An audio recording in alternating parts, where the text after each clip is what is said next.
The Alpha Sessions.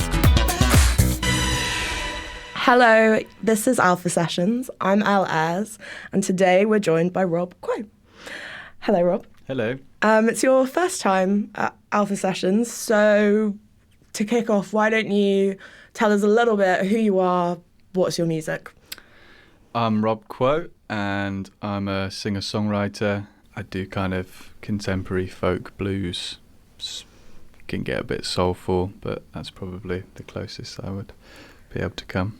Let's go back to the beginning, because it feels like as good a place to start as any. How did you first start making music? Like, what was the impetus to write? I just loved it from a very early age and just always saw myself doing it at some point.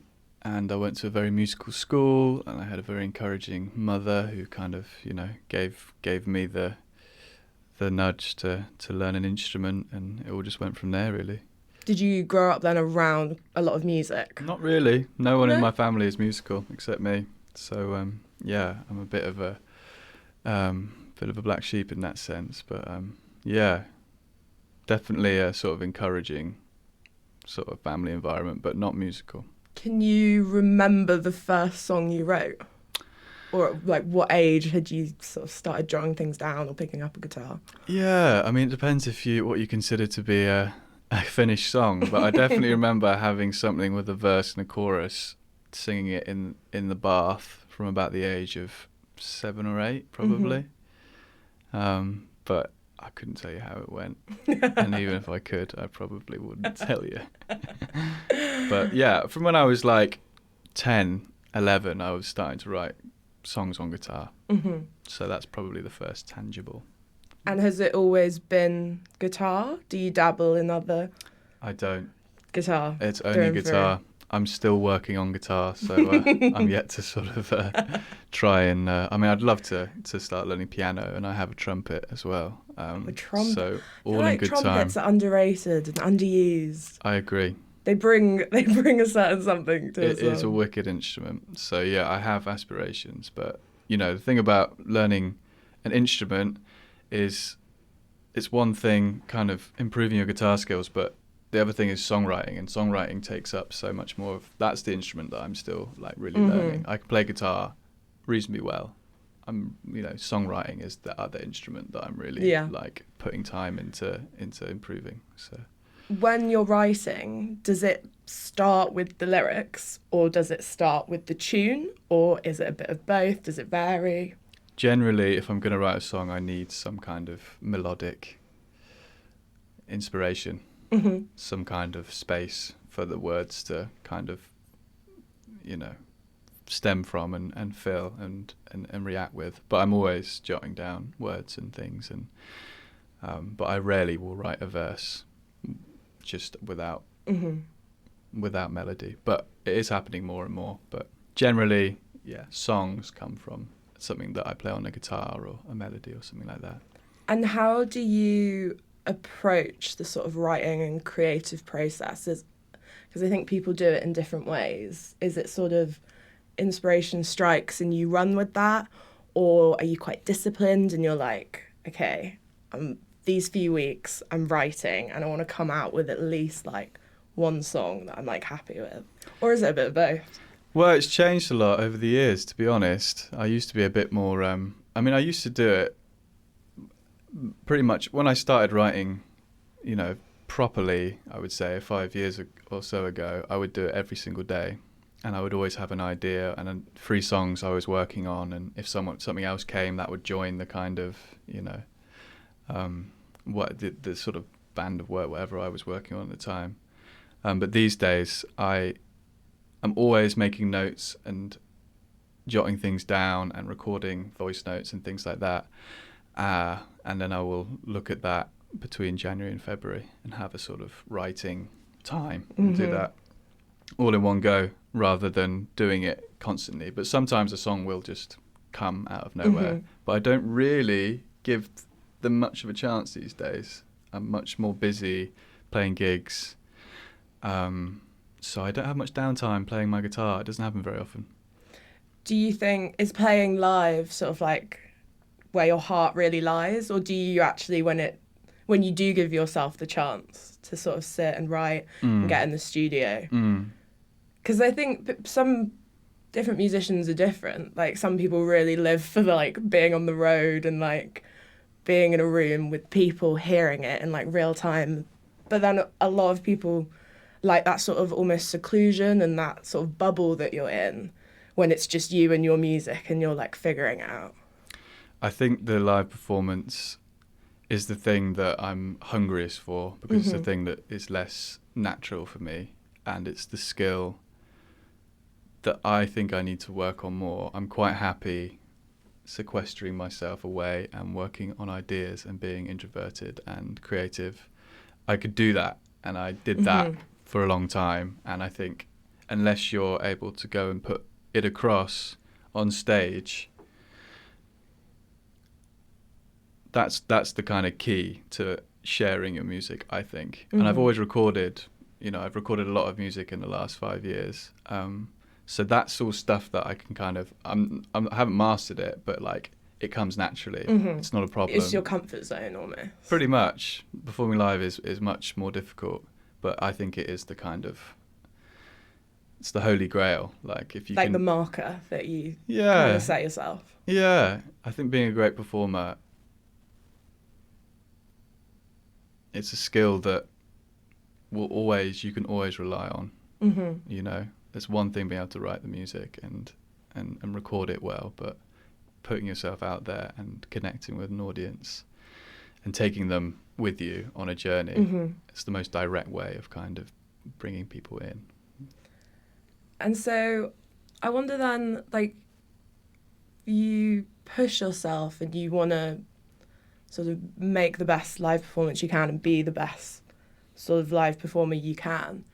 Do you think that sort of idea of being, like, ambitious and not just comfortable, do you think you then in some ways can also apply that to how you write and what you're writing? Or do you think you sort of know your space and your niche and you, like, happily write within that because you feel like that is you as an artist?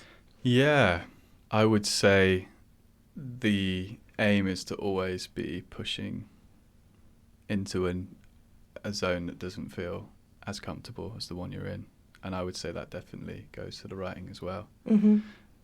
Definitely changing the practice and trying to create a new spark, for sure. I think I got quite, when I was in my kind of more introverted artistic phase, I got quite insular and started to, a lot of patterns started forming.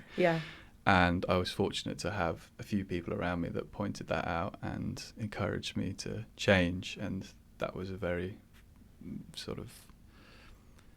very useful thing, which definitely stemmed much better artistic output from that point on. So I'm keen to do exactly the same thing again and mix it up and start afresh.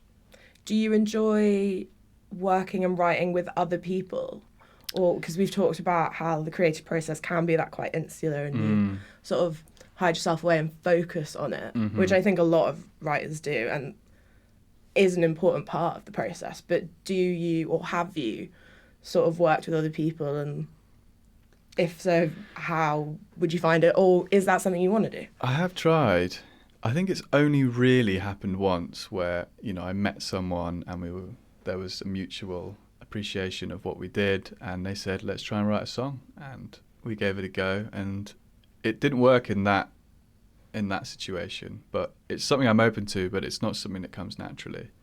And I find a lot of the people I work with, or artists that I perform with and collaborate with in other ways, feel the same, that writing is something that is totally, like, personal, and they need to be in their own space, and sharing that space is incredibly difficult. But some people are really good at it, and I want to be a person that's really good at it. I want to be able to, I can participate in the making of someone else's song, but in terms of creating something as two equals, I find that very difficult. But yeah, I'm open to it, and I want to improve at that. I guess also, like, ideally you want it to be organic, don't you? Because you want it to be like a meeting of minds, and then it gives rise to something. But I guess it's also one of those things where, like, it's not going to happen immediately, and you're probably going to have to try a few things. It's not always going to work, is it? So it's about... You've got to be willing to fail. Exactly, and that's scary, I think. Like you were saying about like when you can work on someone else's song, but if it's your song, like... That feeling of shared ownership can be challenging, particularly because choices are going to get made that maybe you wouldn't make. Yeah. And to have some ownership over something that you can't kind of, control, or, is very difficult, but it's a great thing to be able to do. It's putting your name and being affiliated with something you're not in complete control of, which can give rise to stuff that you couldn't have done on your own, which can be a great thing. But yeah, it is. Exactly. It is scary. Exactly. And I think it is going to happen. There's a few, you have to have trust with the person you're doing it with. For sure. And there are a few people where it is becoming evident that we want to try and make something together, which is cool. So we shall see. You played For You, For Heaven's Sake, which is off your latest EP of the same title. Yes. How did that song come to be, and were there any key influences that sort of led on writing that, or the EP in general? Yeah, that was written a couple of years ago. It was actually the first time I spent time down on the South Coast in January, which is something I do now every year, which, as I say, is when I go in to write and completely concentrate on just writing, and I'm totally alone. And that was the first time I'd done that, and I can't remember too much about it, but it was the first time I'd given that much of my attention to just one thing. So I had scraps and ideas and things. I remember that song starting as a kind of much slower ballad style, and I wrote some of the words, and then it became that much quicker, kind of more up-tempo, sort of skippy thing. And that's when I became excited about it, because that's what then gave it this slightly more poppy kind of feel. In terms of influences, I love finger-picked guitar and that kind of percussive thing, and that's something I've always done, and it's been a kind of an element of my sound which is original and unique to me. So, yeah, at the time it felt like very much of a piece of the stuff I'd done, but the most sort of advanced iteration of that. But that was probably marking the final phase of that particular kind of chapter in my songwriting development. It was after that I was like, okay, I need to change.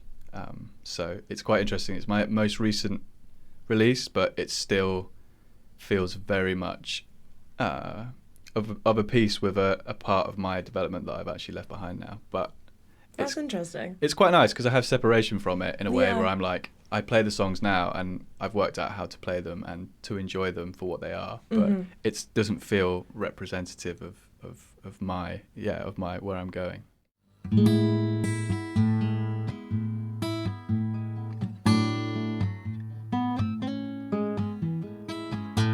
I got places to be, I think that you know. I've got all my things, but I'm not ready to go.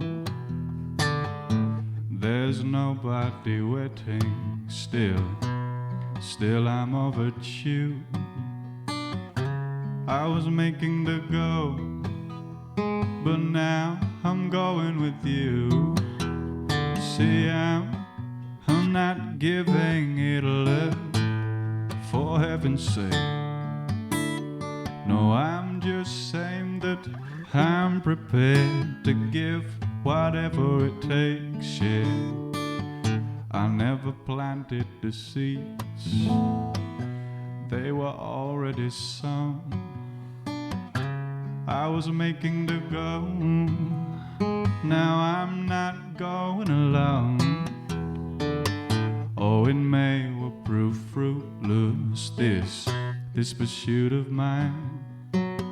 But if I don't go picking whatever it is, it'll all just rot in the vine. See, I'm not giving it up, for heaven's sake. No, I'm just saying that I'm prepared to give whatever it takes, yeah. Is it clear, do you see, that though I've got places to be, I can't get going on unless you're going with me, yeah.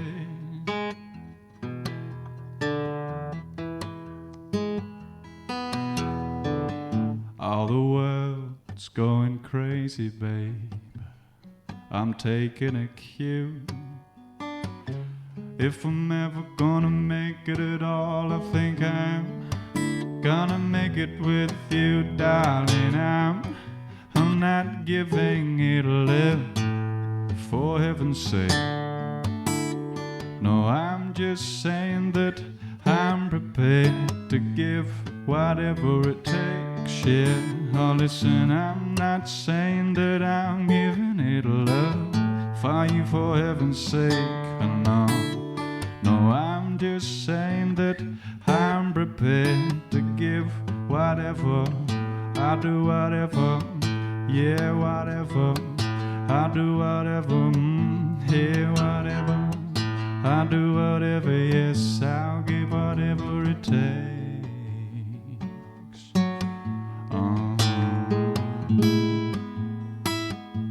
Yeah, I'll give whatever it takes.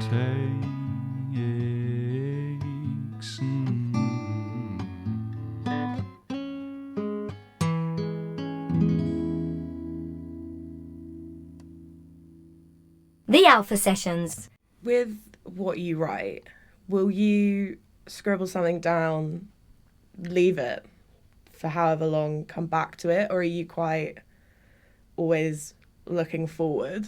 Because some people can sort of like, I don't know, maybe when they've sort of like hit a bit of a block or something, and they sort of like go through everything they've done and like, oh, I never did anything with this, maybe.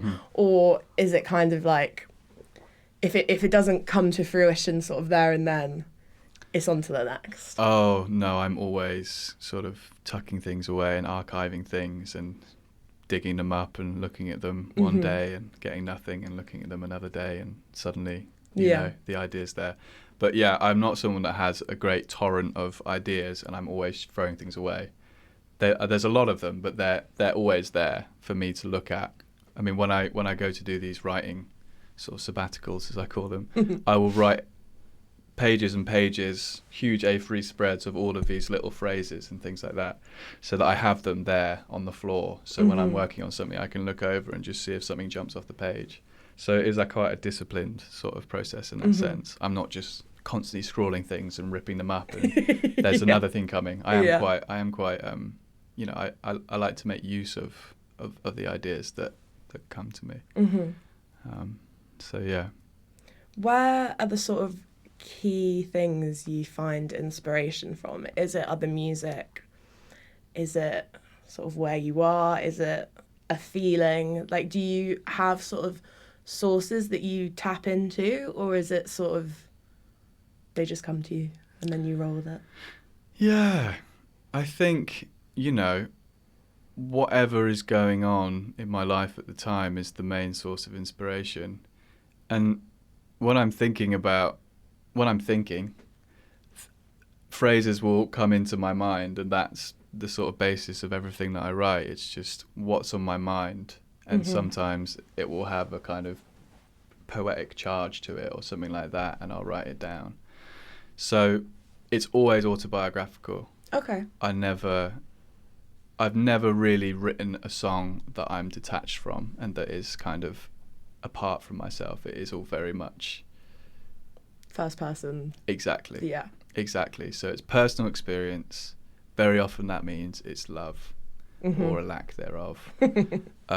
But yeah, it depends what's going on. You know, in times where, you know, maybe I've been more introverted and it's, you know, taking a look at the world around you and sort of, you know, inner development and things like that. But I have noticed the stuff I'm playing at the moment all seems to be about one thing and a certain time in my life. So, but I think that's important. I think it's important to take the shape of what is going on around you at the time, whatever that is, even if it's the same thing over and over again. Yeah. It's like, I don't want to force Mhm, myself for sure. out of that. So yeah, that And I dictates guess it.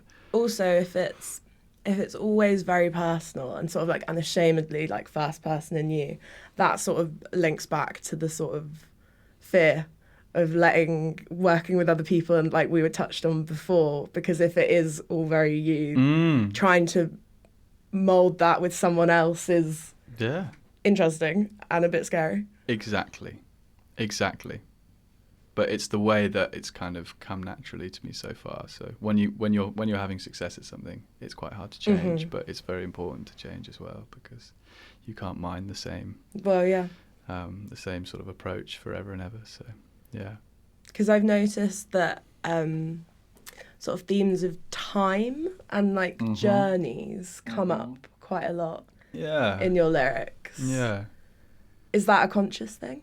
Or do you think that, because they're good vehicles to talk about feelings and like love and stuff like that. Yeah. Is that conscious, or is it more of sort of just like an outpouring and that's the form it takes? Yeah, I mean, I think these themes are always touched on, aren't they? Mm-hmm. They're always there, and they're there for a reason. And I try not to fight those kind of, those instincts too much. But saying that, I'm always keen to sort of try and tread the path less travelled. But I think the thing with these themes is they're recognisable to everyone. Yeah, universal. And so it's a great, as you say, it's a great vehicle to kind of, suspend your own insight onto. So yeah, I think big themes are useful sort of mechanisms to use for your own means. You're from the Cotswolds and you're based there at the moment, but I think you've mentioned that you like to not stay in one place, and you're sort of, I think, serial mover. I feel like I read that. You're right. And there you go, see? I do my research. I don't know who said that, but sounds like me. So, yeah. Does a sense of place and where you are impact the sort of ideas you have for music or how you write? You mentioned that you go down to the South Coast and you'll be Yes. going there in the new year. Yes.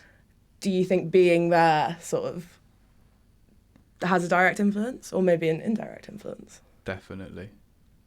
Indirect or direct, it's a good question, but it definitely sinks in, for sure. I mean, yeah, I was very shaped by growing up in a very rural part of England, and that's obviously had an indelible mark on my character and on my kind of artistic outlook on the world.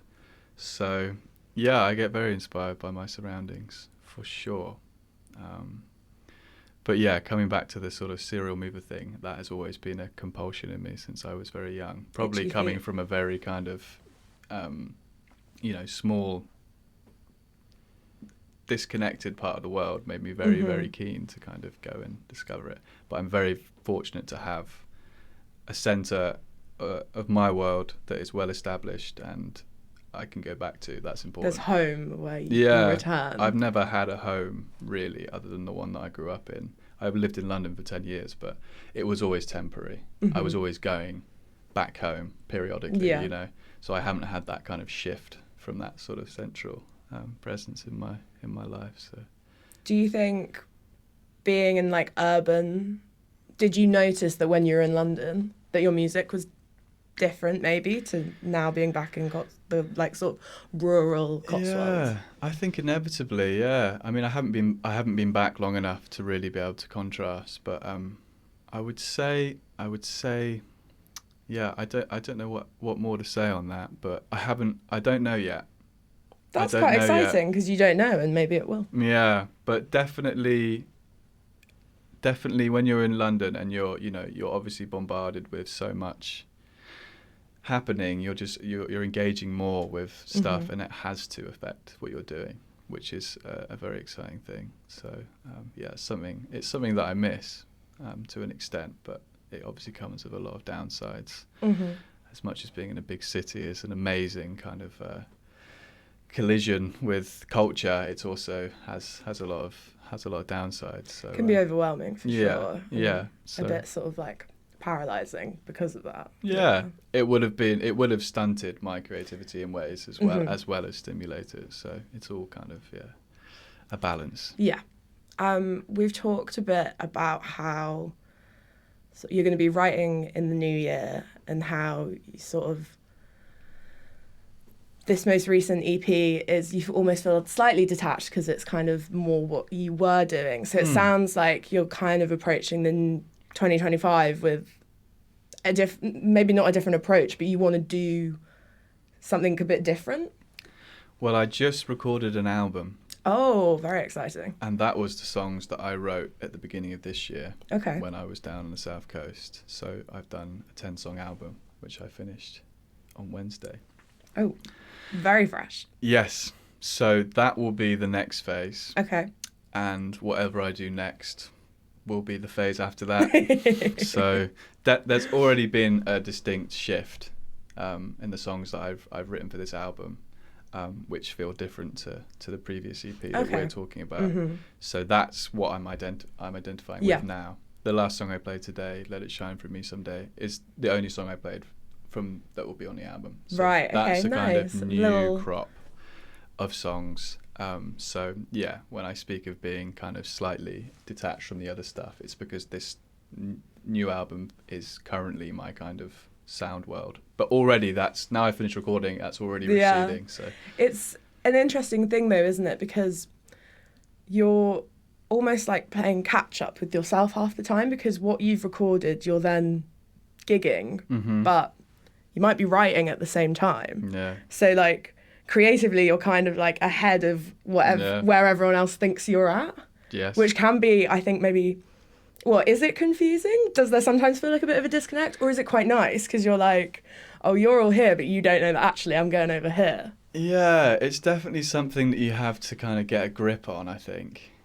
But yeah, it's definitely, it can be, for some reason, discombobulating is the only iteration of that word that I could think of. It's a good word. It you know what I mean.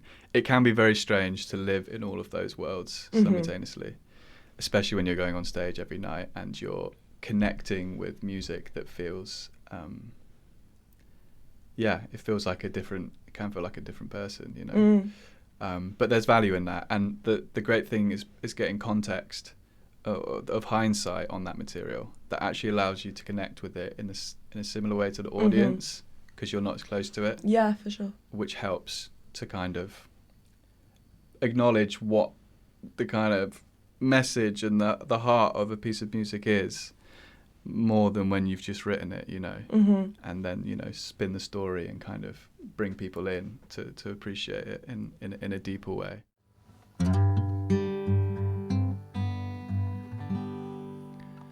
Time has rarely been a friend to me. Time has often been an enemy. All it be forgiven if I knew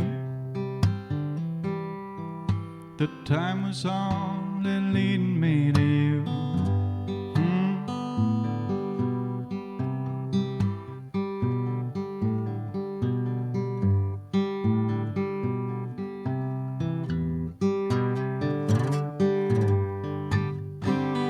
Look, I've come along a hard and heavy road. Yeah, but it'd make one easy avenue if time would only lighten up the load and say it would be lead in me to you. I could stare for many hours at the sky, content to let the moments flutter by. Oh, and watch my life go flashing in the blinking of an eye. Said time is only leading me to you. Yeah.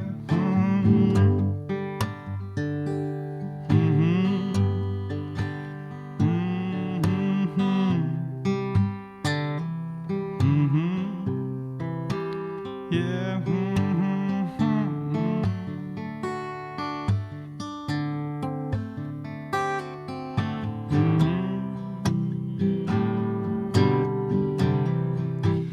It's been heavy going in these hours, but I'm barely pulling through.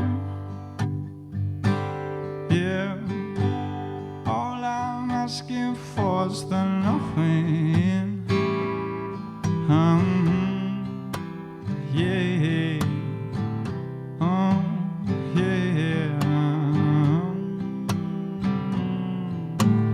Time has really been a friend, you see. Time you often been the enemy. Come on, be the healer I've been hearing of. Yeah, time will you return her to me. Oh, won't you take me there? Oh, time will you return me to my love.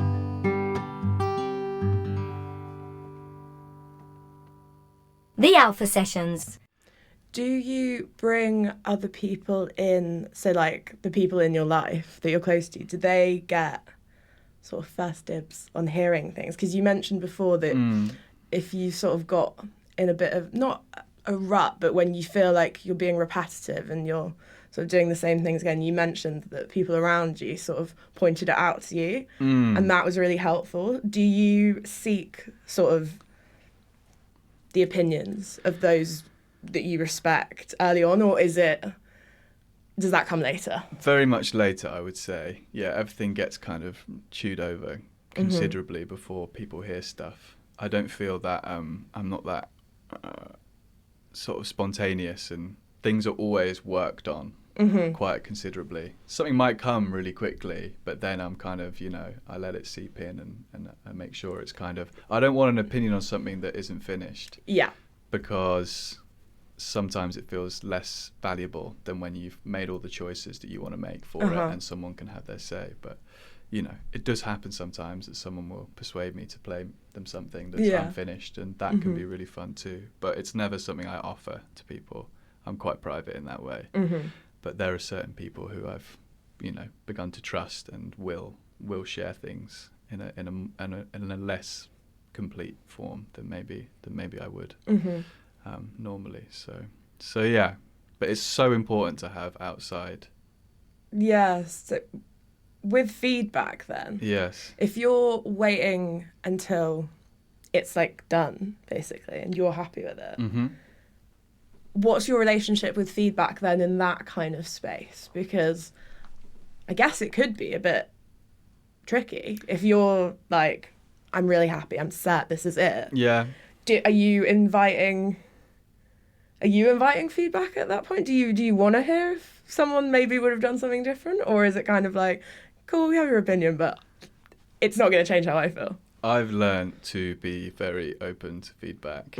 There was a time where, because of the process you mentioned of being very attached and kind of really bringing something to its full kind of, realised form before showing people, that any criticism would feel like, this sort of great assault on your kind of creative vision. But these days, I welcome it. I don't always accept, the recommendations of people, but I have learned firsthand that it's the most valuable thing. You think it's made you a better writer? Oh, without a doubt. And made my songs that I have written better. If I, It's also made me better at then writing other songs. But the songs that I've written, they have considerably benefited from someone going, maybe you should turn this little refrain into a chorus, and maybe this verse isn't necessary. And it's really important for people to have a say. It's impossible as the artist to be perceptive of the potential of an idea, even though as an artist you have to have the chance to follow it through to your own end. I think once it reaches that end, it should always be an open forum about how it could be better. And it's always the artist's right to say, that doesn't Yeah. that undermines something that is important to me. But I think that kind of that almost like it can solidify it to you, can't you? If somebody questions, you sort of can you then know if you really feel strongly about it or not, which is true as well. Yeah, which is a useful thing. Definitely. What music do you enjoy listening to, and do you listen to music as much as you ever did, or can it be a useful tool, or can it sometimes be a bit distracting when when you do your writing and is music of other people something you're engaging with, or is that not helpful? I would say if I'm in the writing bubble, then I won't be listening to music. But generally in life these days, I've been through phases, but right now I'm in a pretty good place with listening to lots of music and lots of new music. The problem is that none of it kind of sticks around these days. It enters your phone and your downloads for a couple of months, and then the space runs out, and so it feels quite transient in that way. So I don't feel as grounded in kind of what is happening and what has been happening. But that I'm much more, I don't listen to as much radio as I used to. I used to listen to a lot of radio when I was working a normal job. These days it doesn't tend to happen so much, and if I do switch it on, I just want to listen to conversation. So yeah, but I have my excellent pair of earbuds, and I listen to new albums all the time in the car while I'm driving. So yeah, it's important to keep your finger on the pulse, because that's the stream of creativity that you're trying to be a part of, what you are a part of, just by virtue of the fact that you're alive. So it's important. Yeah. And it's not easy to find new sources of music to listen to, but because I'm engaged with it in such a way and with people that are engaged with it, you do get dripped new things. But I miss that kind of sense of wonder and discovery that I think's now lacking in the way that we're able to consume music. I don't know if you feel that. Do you almost think that because it's almost so easy to access everything, you don't get, it's just kind of all there, you don't have the same moments? There is that, but there's also just there's not really a national conversation about music anymore. There isn't that same kind of this band coming in and playing this gig, and you've got to kind of get. Do you think that's maybe because it's easier, it's easier and harder in lots of ways, but you can get your music out there, whereas before it was a bit more gatekeepery because you needed to be signed to even get into a studio. Do you know that kind of thing? Do you think maybe that's had an impact, or? I don't know. For me, I think it's just the sort of media world that we live in now. It's just way more, spread out and polarized. And I think those kind of direct forms of communication aren't as effective as they used to be. Like, how often do you see a billboard for an album by a band that you want to hear about? Or I find it very peculiar to look at artists that I like and just sort of remember them and have a look at what they've released, and you realise they've released 3 albums in the last 3 years, and you didn't hear about one of them. Yeah, to be fair, I'm a fan of that band. Yeah. I want to know that, and that hasn't reached me. And that hasn't reached you. Do you know what I mean? No, that is interesting, actually, because I haven't thought about it like that. But I like to think I'm quite on it with what's coming out, but that's definitely happened to me. Yeah. And I've been like, oh, and that's annoying, because it's like the band's making music and I want to know about that music, and somehow I haven't found out about it. But then I also wonder if maybe there's so many distractions. We're talking about London being overwhelming and so much going on, but just life in general. Yeah. Maybe we're getting distracted from almost focusing on stuff like that and seeking it out. I don't know, it's probably a bit of both. But even when I think the last and maybe one of the only CDs I bought on release was I think an Arctic Monkeys album. I just got into them when in like 2009. But like even then, HMV was enough of a thing that if you were going into HMV, Yeah. their album would have been there, Yeah. and you'd have gone, oh, a new Arctic Monkeys album. Yeah. You know what I mean? It'd just been like, it's out and it's happening. Yeah, and you're buying it. And you can see it. Yeah. You know, whether or not you buy it or not, it's like you're aware. Whereas now it's sort of, I don't know, there isn't the space for these things to reach people. That's how it feels anyway.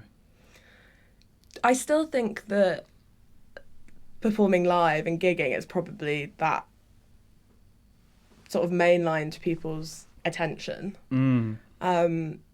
So you mentioned the new album.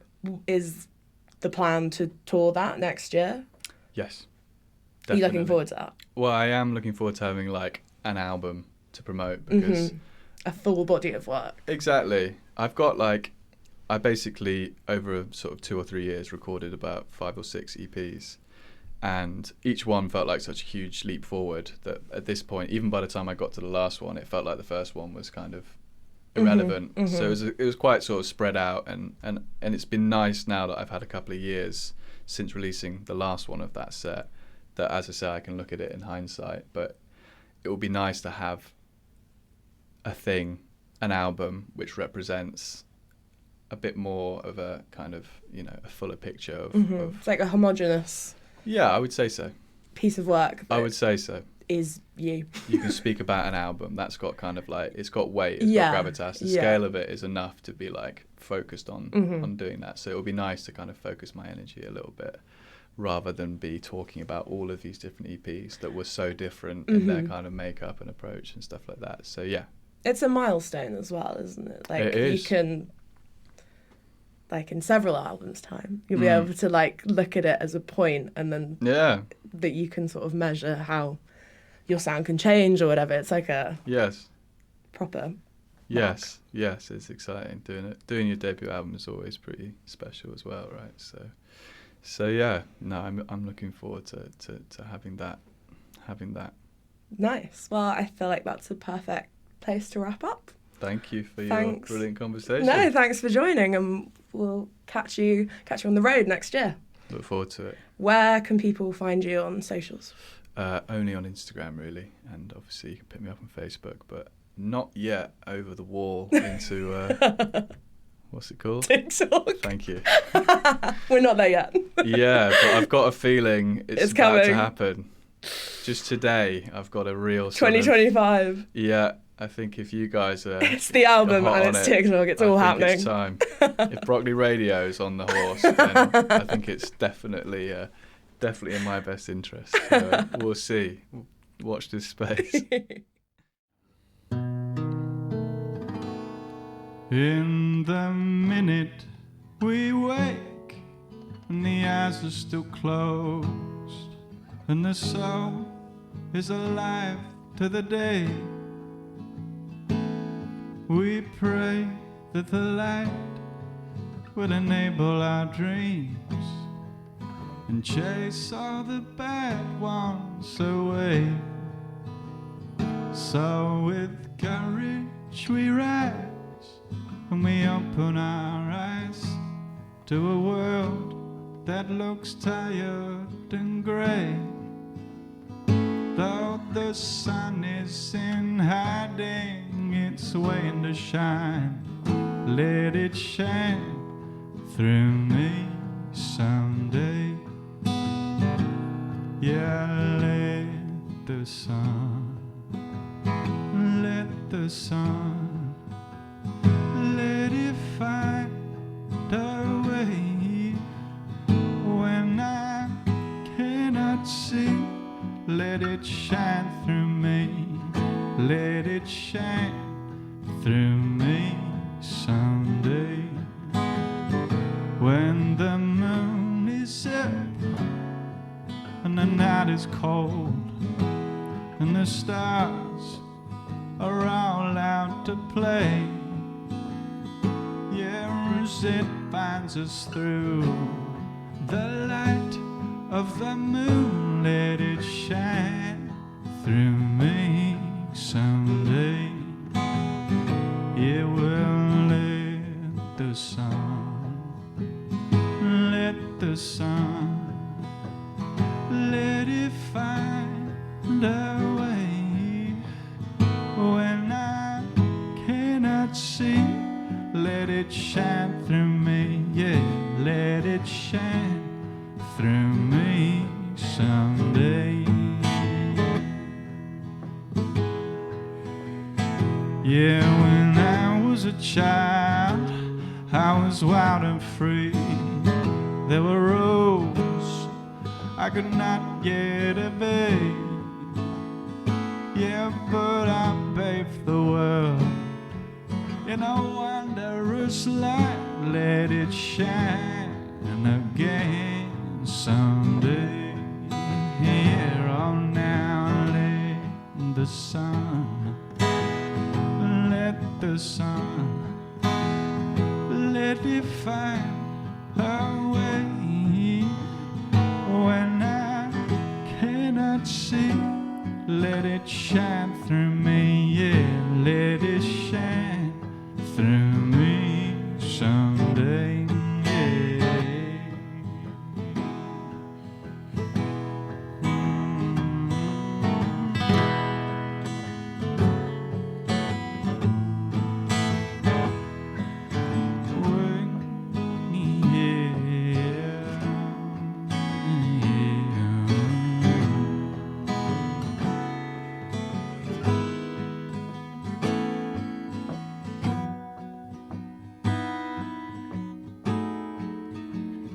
When the right time to live is approaching an end, as the leaves will fall to decay,